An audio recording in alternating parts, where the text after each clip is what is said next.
12 जुलै 1660 आषाढी पौर्णिमेची रात्री 10च्या सुमाराला शिवराय पन्हाळगडावरून निघाले. झाडाझुडपातून आणि खास खळग्यातून महाराजांची पालखी विशाळगडाच्या दिशेनं धावत होती. पाऊस पडत होता, आभाळ गडगडत होतं, छाताड धडधडत होती, विजा लखलखत होत्या, पालखी धावत होती, नजरा धास्तीनं भिरभिरत होत्या. शिवाजी महाराजांनी पालखी थांबवली आणि शिवा काशीदकडे पाणावलेल्या डोळ्याने बघून म्हणाले, पुढं काय होणार आहे तुला माहितीये शिवा? तेव्हा शिवा काशीद म्हणाला, राज, अहो तुमची ही कापडं माझ्या अंगाला लागली तवाच ह्यो शिवा मेला. अहो राज, तुमच्या ध्यानात येत नाही, पण मला स्वर्गाचं दार दिसतंय हो. हा अजून काय पाहिजे या माणसाला? लोक माणूस आयुष्यभर कसा जगला ते सांगतात, पण माझ्या बाबतीत लोक म्हणतात की ह्यो शिवा असा भिलंदर, ह्यो महाराजांचं शिवाजी राजांचं मरण मेला आणि मरुष्यान बी 1000 वर्ष जगीन मिराज. येतो. रात्रीचे 4ही प्रहर जांघड जांघड चिखलातून आम्ही धावत होतो. उगवतीला पांढर पाण्यापाशी घोडखिंडीच्या मुखाशी आम्ही पोहोचलो. राजे, पुरे झाला युक्तिवाद. वेळ नाही आपल्याकडे. पण बाजी, वेळ ओळखा राजे. उगाच इरेला पेटून मराठा देश आशा कर्तबगारी अशी धोक्यात टाकू नका. वयाच्या वडिलकीचा फायदा घेऊन दटावतोय असं समजा. पुढे निघा, विशाळगड जवळ करा. नाही बाजी, आम्ही तुम्हाला, फुलाजींना, रायजींना, आमच्या तमाम भावंडांना इथं सोडून जाणार नाही. काळजी नका करू राजे.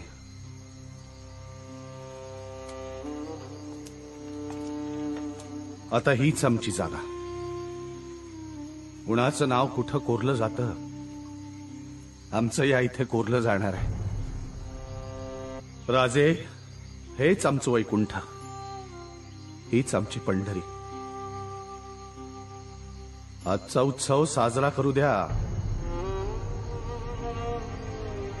पांडुरंगाबरोबर त्याच्या भक्ताचं नाव जोडलं जातं, तसं तुमच्या बरोबर आमचं नाव जोडलं जाण्याची ही संधी अशी हिरावून घेऊ नका. राजे, लाख मेले तरी चालतील, लाखाचा पोशिंदा जगलाच पाहिजे. पण बाजी, झालं. जा राजे, जा. जा राजे. गोळ्याजी, तुम्ही राजांची पाठराखण करा. वय राजा, जा राजे. जा राजे, पुढे वा. राजे जा तुम्ही, आम्ही आहोत. राजा,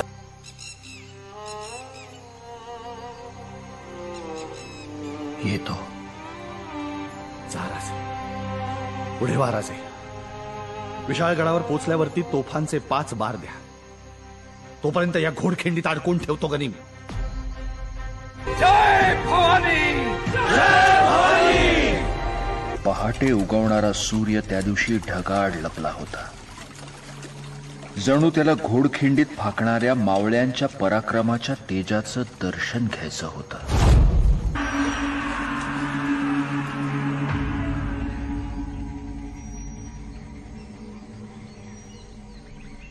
अकेले खड़े हो,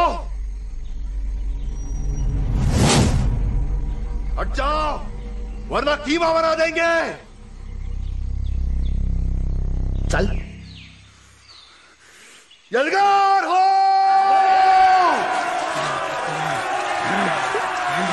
सूर्य मावळतीला पोहोचला, पण जणू सरत्या प्रहरातला मराठ्यांचा पराक्रम पाहायला तोही स्तब्ध झाला होता. झुंज सुरू होऊन आता तब्बल 9 खटिका उलटू लागल्या होत्या.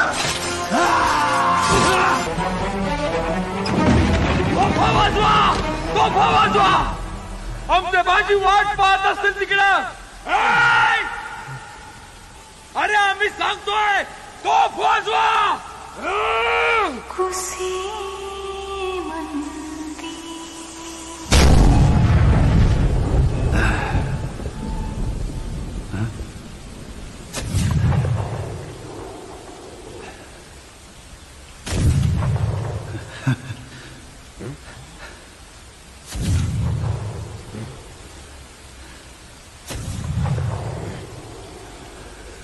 ही आहे